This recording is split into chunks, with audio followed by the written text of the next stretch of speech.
Assalamu alaikum viewers, this is Dr. Misbah Zaidi. Welcome to Heart and Health segment brought to you by Habib Oil Mills.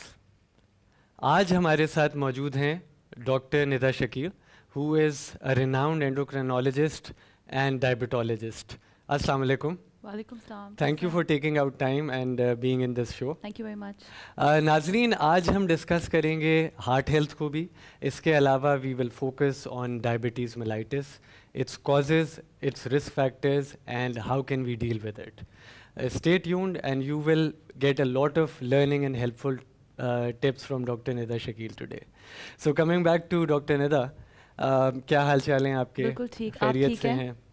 آپ سے میں یہ بات اس لیے پوچھ رہا ہوں کیونکہ جو کراچی شہر کا ٹریفک ہے اور آج کل بارشیں بھی ہو رہی ہیں, اس وجہ سے جو اسٹریس کا ایلیمنٹ ہے, آپ جو جنرل اپنے پیشنٹس دیکھتی ہیں ان روٹین او پی ڈی, کیا وہ ایک سگنیفائنگ فیکٹر ہے in determining diagnosis that you establish? Stress جو ہے وہ بہت ساری چیزیں بڑھا دیتا ہے, اوکے, انکنٹرول کر دیتا ہے, جیسے کہ شوگرس کو, بلڈ پریشر کو, ڈپریشن, انگزائٹی, یہ ساری چیزیں دواؤں کے بعد بھی بہت زیادہ افیکٹ ڈال رہی ہوتی ہیں. تو اگر کسی کا بلڈ پریشر, شوگر نہیں مینیج ہو رہا تو اسٹریس ایک بہت بڑا ایلیمنٹ ہوتا ہے اس میں. میں نے آپ سے اس لیے پوچھا یہ کیونکہ آپ ماہر ہیں ڈائبٹیز کے مرض کی, اور آپ کے پاس روٹین پریکٹس میں بیشتر مریض آتے رہتے ہیں. اس سے پہلے کہ ہم ڈائبٹیز کی ڈیفینیشن میں جائیں, میں نے ایک رسک فیکٹر کے بارے میں آپ سے آئیڈینٹیفیکیشن چاہیے. بٹ یہ ذیابطیز ہے کیا؟ دیکھیں, ڈائبٹیز جو ہے وہ بلڈ میں شوگر کا زیادہ ہونا. بہت سارے مریض مجھ سے پوچھتے ہیں کہ بلڈ میں کہ یورین میں؟ بلڈ میں. ڈیفینیٹلی بلڈ میں ہوگی تو یورین میں آئے گی, ٹھیک ہے. تو بلڈ میں شوگر کا زیادہ ہونا, ایک سرٹن مقدار سے اوپر ہونا, تو ایک سرٹن مقدار تک شوگر یا گلوکوز بلڈ میں موجود ہوتا ہے, بالکل ہوتا ہے, بالکل ہوتا ہے. اس کی کٹ آفس ہیں, جیسے کہ اگر ہم ٹائپ 2 ڈائبٹیز کی بات کریں تو اگر کسی کا فاسٹنگ 126 سے اوپر ہو, یا رینڈم 200 سے اوپر ہو وتھ سمٹمس, ٹھیک ہے, یا HbA1c 6.5 سے اوپر ہو, تو وہ ڈائبٹک پیشنٹ کہلایا جاتا ہے. اوکے, یعنی اس کی شوگر کی مقدار خون میں بڑھ گئی ہے. بڑھ گئی. بس اب اس شوگر کی مقدار خون میں بڑھنے سے کیا کیا علامات ہو سکتی ہیں, یا اس کو کس طرح نقصان پہنچے گا؟ کچھ لوگوں کو تو کوئی علامات نہیں ہوتی. Silent diabetes is silent colour. کچھ لوگوں کو یہ ہوتا ہے کہ جی پیشاب کا زیادہ آنا, پیاس کا بہت لگنا, ویٹ لاس ہونا یا ویٹ گین ہونا, تھکان ہونا, جسم میں درد ہونا, خاص طور پہ رات کے وقت سوئیاں چبھنا ہاتھوں پیروں میں, یہ ساری علامات ہوتی ہیں. اور یہ اتنی زیادہ کبھی کبھار لوگ نوٹس بھی نہیں کر رہے ہوتے. یہ بالکل ایسی ویگ سی ہیں علامات کے, وہ ضروری نہیں کہ وہ ڈائبٹیز سے ہی ہوں, کسی اور مرض سے بھی ہو سکتی ہیں. بٹ فار انڈیویجولس اور for diabetic individuals how is it harmful? Diabetes بیماریوں کی جڑ ہے. اچھا, ٹھیک ہے.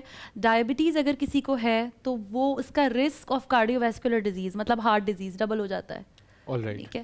اب کارڈیو ویسکولر ڈیزیز میں 2-3 طرح کی چیزیں آتی ہیں. ہم صرف ہارٹ اٹیک کو دیکھتے ہیں. ہارٹ اٹیک بھی آ گیا, ہارٹ فیلئر بھی آ گیا, اسٹروک بھی آ گیا, فالج, ٹھیک ہے. اور اس کے علاوہ پیروں کی شریانوں کا بند ہونا, پیریفرل ویسکولر ڈیزیز جس کو کہتے ہیں. ہائی بلڈ پریشر بھی شامل ہے اس میں؟ ہائی بلڈ پریشر بھی شامل ہے. ڈائبٹیز, ہائی بلڈ پریشر اور کولیسٹرول, یہ میٹابولک ڈیرینجمنٹس ہوتی ہیں جو مل جل کے یہ ساری چیزیں کر رہے ہوتے ہیں, جس میں ہارٹ نمبر 1 پہ ہے. اوکے. اس کے بعد کڈنیز آ گئیں, آنکھیں آ گئیں, پیروں کی حفاظت لوگ نہیں کرتے, پیر جو ہے نا وہ افیکٹ ہو جاتے ہیں. اور پیروں کا انفیکشن تو ڈائبٹیز میں بہت ہی برا سمجھا جاتا ہے. ہیلنگ پروسیس کو بھی ڈیلے کرتی ہے ڈائبٹیز؟ ڈیفینیٹلی, کیونکہ انفیکشن ٹریٹ ہونے میں دیر لگتی ہے, کسی بھی قسم کا انفیکشن ہو, چاہے اسکن انفیکشن ہو. انفیکٹ کچھ مریض تو اسکن انفیکشنز کے ساتھ ہی پریزنٹ کر رہے ہوتے ہیں, ان کو پتہ ہی نہیں ہوتا کہ ہمیں ڈائبٹیز ہے. تو چاہے یو ٹی آئی ہو, بار بار پیشاب کا انفیکشن ہونا, بار بار اسکن کا انفیکشن ہونا, وہ ٹھیک نہ ہونا, تو یہ بھی ایک علامات ہے کہ آپ اپنا بلڈ شوگر چیک کروائیں. یوزلی کس ایج میں ڈائبٹیز کا ٹیسٹ کروانا چاہیے؟ یہ بڑا اچھا سوال کیا آپ نے. یوزلی دیکھیں جو ریکمینڈیڈ ہے وہ تو 40 سے ابو ہے, ٹھیک ہے, کہ آپ کو کرانا ہی کرانا ہے. آپ نے سالانہ کرایا اور اس کے بعد پھر آپ کو 1 سال کرایا, پھر ہر 3rd ایئر آپ کو کرانا ہے. لیکن اگر آپ کی اسٹرانگ فیملی ہسٹری ہے, ینگ ڈائبٹیز کی ہسٹری ہے, اگر آپ اوبیز ہیں, صحیح ہے, یا کوئی بھی کارڈک ہسٹری ہے, یا اسموکر ہیں, یا کوئی ایسی چیز ہے جو کہ ان یوزول ہے, تو اوبویسلی آپ کو اپنا ٹیسٹ کروانا چاہیے. اور خاص طور پہ جس طرح کی ہماری ڈائٹ ہے, جنک فوڈ, انہیلدی ڈائٹس, تو آج کل ہمارے ایرا میں ینگ ڈائبٹیز بہت کامن ہے. 20 سال کے, 25 سال کے, 30 سال کے لوگ ڈائبٹکس ہیں. اوکے, اور mainly because of their dietary habits? Dietary habits, and sedentary lifestyle. اچھا, ڈائبٹیز کی نارمل رینج کیا ہے؟ بلڈ شوگر کی نارمل رینج ڈپینڈ کرتا ہے آپ ٹیسٹ کون سا کرا رہے ہیں. اگر فاسٹنگ کرا رہے ہیں تو 126, 100 سے 125 ہم پری ڈائبٹیز میں لیتے ہیں, ٹھیک ہے. اور اگر رینڈم کرا رہے ہیں تو ابو 200, ٹھیک ہے. 140 سے 199 اگین پری ڈائبٹیز میں لیتے ہیں. اور اسی طرح سے HbA1c اگر کرا رہے ہیں تو 6.5 سے ابو. اوکے, ٹھیک ہے. تو نارمل گلوکوز رینج جو ہے وہ آپ کی فاسٹنگ 126 سے ابو ہے تو وہ ڈائبٹک ہے, اور اگر رینڈم 200 سے ابو ہے جنرل پاپولیشن کے لیے تو وہ ڈائبٹک ہے. لیکن ایک ریڈنگ پہ کبھی آپ ڈائبٹیز لیبل نہیں کرتے. ایٹ لیسٹ آپ کے پاس 2 ریڈنگ ہونی چاہیے, 2 قسم کے ٹیسٹ ہوں تو زیادہ اچھا ہے. اچھا, ڈائبٹیز اگر کسی کو ڈائگنوز ہو جائے تو اس کو پہلے کیا میجرز شروع میں لینے چاہیے؟ What is that person suppose to do? دیکھیں, جس کو بھی ڈائبٹیز ہے اس کو سب سے پہلے لائف اسٹائل انٹرونشن تو مسٹ ہے نا. یہ تو کہیں بھی یہ نہیں ہے کہ اگر آپ دوا لے رہے ہیں چاہے آپ دوا نہیں لے رہے, آپ کو غذا کی پابندی کرنی ہے, ٹھیک ہے, جیسے چینی, کولڈ ڈرنک, جوس, ٹھیک ہے, میٹھی چیزیں, بیکری آئٹمس, یہ ساری چیزیں, کاربس کو کم کرنا ہے. اس کے علاوہ جنک فوڈ کو اوائڈ کرنا ہے, اور ایکسرسائز کرنی ہے, واک کرنی ہے. اب وہ ایکسرسائز چاہے واک کی صورت میں ہو, چاہے وہ سوئمنگ کی صورت میں ہو, چاہے کوئی بھی ایک ہیلدی ایروبک ایکسرسائز. اور ضروری ہے کہ 30 minutes 5 days a week who. 30 minutes 5 day a week who. Okay, یہ ایک بڑا امپورٹنٹ پوائنٹ ہے کہ ایکسرسائز اس سے لیکن زیادہ تو کی جا سکتی ہے, اس سے کم نہ کریں. اس سے کم کا کوئی فائدہ نہیں. یہ منیمم, بیئر منیمم ہے for any person who has been diagnosed with diabetes. بالکل, اور بیچ میں 2 دن کا گیپ نہ ہو, 2 دن سے زیادہ کا گیپ نہ ہو. مطلب آپ نے آج کی تو پھر آپ چوتھے دن کر رہے ہیں تو اس کا بھی کوئی فائدہ نہیں ہوگا. اچھا, مجھے یہ بتائیے گا کہ اگر کسی کی ڈائبٹیز انکنٹرولڈ ہو, یعنی اس کی جو فاسٹنگ کی رینج ہے وہ بھی زیادہ ہو, رینڈم کی بھی زیادہ ہو, ڈائبٹیز اس شخص کو ہو بٹ اس کو اندازہ نہیں ہو یا پرہیز نہ کر رہا ہو, تو انکنٹرولڈ فارم میں کیا ڈیمیج ہو سکتا ہے اس کی باڈی میں جس کی وجہ سے اسے یہ احتیاط کرنا بہت ضروری ہے؟ بہت سے مریضوں کا سوال ہوتا ہے کہ ہمیں تو پتہ نہیں چلتا, جی, because diabetes is silent killer. تو یہ آہستہ آہستہ آپ کی آنکھوں کا پردہ, کڈنی, ٹھیک ہے, کڈنی میں سب سے پہلے پروٹین یوریا ہونا, پروٹین آنا, پھر کڈنی ڈیمیج ہونا, اسی طرح پیروں کی ویسلس کو ڈیمیج کرنا, اور heart is the basic pumping organ of your body. Heart کی چھوٹی چھوٹی ویسلس کو کولیسٹرول کے ساتھ مل کے اور وہ جو ہے بلاک کرنا, ہارٹ کو ویک کرنا, ٹھیک ہے, اسٹروک کے چانسز, یہ ساری چیزیں ڈائبٹیز میں آتی ہیں. اور انفارچونیٹلی ہم تب ڈاکٹر کو دکھاتے ہیں جب ہمیں ہارٹ اٹیک یا فالج ہو جاتا ہے, اس کو پریونٹ نہیں کرتے.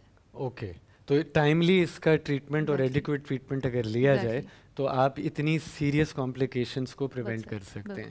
اچھا, ایک چیز جو سنی جاتی ہے کہ ہارٹ اٹیک کا درد محسوس نہیں ہوتا ایسے لوگوں میں جن کو ڈائبٹیز ہوتی ہے نیوروپیتھی کی وجہ سے, کیونکہ نروز ڈیمیج ہوتی ہیں ڈائبٹیز میں, تو اس کی وجہ سے کچھ لوگ ایسے ہیں جن کو درد محسوس نہیں ہوتا. خالی الٹی آئے گی یا گھبراہٹ ہوگی یا وہ درد ویسا فیل نہیں ہوگا کلاسیکل, جیسے کہ لیفٹ سائڈڈ چیسٹ پین ہے, وہ پیٹ میں درد محسوس ہوگا, ٹھیک ہے. تو ضروری نہیں ہوتا کہ ان کو کلاسیکل درد ہو جیسے کہ ایک ہارٹ اٹیک والا درد ہوتا ہے. تو اس کی وجہ سے ہارٹ اٹیک ان کا مس ہو جائے گا, مس ہو سکتا ہے, اور ہارٹ اٹیک مس ہونے کی وجہ سے زندگی بھی جا سکتی ہے اور ہارٹ کو پرماننٹ ڈیمیج بھی ہو سکتا ہے. ذمہ دار اس کے لیے ڈائبٹیز ہوگی. اس لیے ناظرین بہت ضروری ہے کہ شروع میں ہی ایسے پریونٹیو میجرز لیے جائیں کہ ڈائبٹیز کنٹرول میں رہے, جس طرح ڈاکٹر ندا نے ابھی بتایا, اور اس کی رینجز اتنی زیادہ بڑھیں اور ڈیٹوریٹ نہ کریں کہ گردہ, دل یا کسی آرگن کو وہ نقصان پہنچا سکیں. آپ ڈاکٹر ندا اس کے ساتھ ساتھ ہمیں یہ بھی بتائیے گا, کیونکہ آپ کا ایک بڑا واسٹ ایکسپیرینس ہے ڈائبٹیز کے حوالے سے, پیدائش کے وقت بھی کیا بچوں کو ڈائبٹیز ہو سکتی ہے؟ اچھا, ڈائبٹیز ہوتی 3 طرح کی ہے. اچھا, ٹھیک ہے, type 1, type 2 and G D M, جسے حمل کے دوران کی ڈائبٹیز کہتے ہیں. اچھا, پیدائش کے وقت ڈائبٹیز ہوتی ہے لیکن وہ ریئر ہے, سرٹن جینیٹک ڈس آرڈرز ہوتے ہیں, تو وہ بہت ہی ریئر فارم ہے. ہم جو بات کرتے ہیں وہ ٹائپ 1 یا ٹائپ 2 کی کرتے ہیں, لیکن حمل کے دوران کی ڈائبٹیز بھی بڑی امپورٹنٹ ہے. جی ڈی ایم ہوتا ہے خواتین, اس دوران تو بچے کی خاطر دوا بھی استعمال کر لیتی ہیں اور پرہیز بھی کر لیتی ہیں. اس کے بعد آفٹر ڈلیوری وہ اپنی بلڈ شوگر چیک نہیں کراتی, اور سالوں سال وہ ہائی بلڈ شوگرز کے ساتھ زندگی گزار رہی ہوتی ہیں, پرماننٹ ڈیمیج کے ساتھ آتی ہیں. اور ہائپر ٹینشن یعنی کہ ہائی بلڈ پریشر کہ کتنے چانسز ہیں کسی ایسے انسان کو جس کو آلریڈی ڈائبٹیز ہو چکی ہو؟ یہ دونوں چیزیں ایک دوسرے سے انٹرلنکڈ ہیں بھی اور نہیں بھی. ٹھیک ہے, یہ کہ میٹابولک چیز ارینجمنٹس میں آتی ہیں, مطلب کہ اگر کسی کو بلڈ پریشر ہے تو شوگر ہونے کے چانسز زیادہ ہیں, اور اگر کسی کو شوگر ہے تو بلڈ پریشر ہونے کے چانسز. کیا ہم سمپل انڈرسٹینڈنگ میں یہ کہہ سکتے ہیں کہ اگر کسی کو ڈائبٹیز ہے تو وہ دل کے مرض یا ہائپر ٹینشن یعنی ہائی بلڈ پریشر میں مبتلا ہوگا ہی سونر اور لیٹر؟ یہ کہہ سکتے ہیں. اور ایک ان کی ساری بیماریوں کی ایک اور ٹاپ آف دا لسٹ ہے اوبیسٹی, موٹاپا. تو اگر آپ کو موٹاپا ہے تو آپ کو ڈائبٹیز بھی ہوگی, آپ کو ہائپر کولیسٹرولیمیا بھی ہوگا, اور آپ کو بلڈ پریشر بھی ہوگا. اچھا ایک چیز بتائیے کہ اوبیسٹی ہو گئی, کولیسٹرول کا زیادہ ہونا ہو گیا, بلڈ پریشر کا زیادہ ہونا, اور آف کورس ڈائبٹیز, ان سب چیزوں میں غذا, نیوٹریشن اور ڈائٹ کا بہت امپورٹنٹ رول ہے.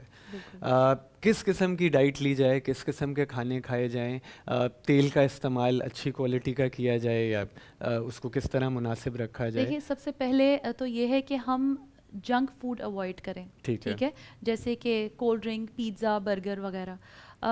obviously we cannot do یعنی ڈائٹنگ آلویز, تو ہم ہیلدی کھانا استعمال کریں جس میں چکن بھی ہو, فش بھی ہو, سبزی بھی ہو, پھل بھی ہو, اور اس کو اچھے ہیلدی آئل میں بنائیں جس میں اومیگا 3 فیٹی ایسڈز ہونے چاہیے, وائٹامن اے, وائٹامن ای ہونی چاہیے, یہ ساری چیزیں اس آئل میں ہونی چاہیے.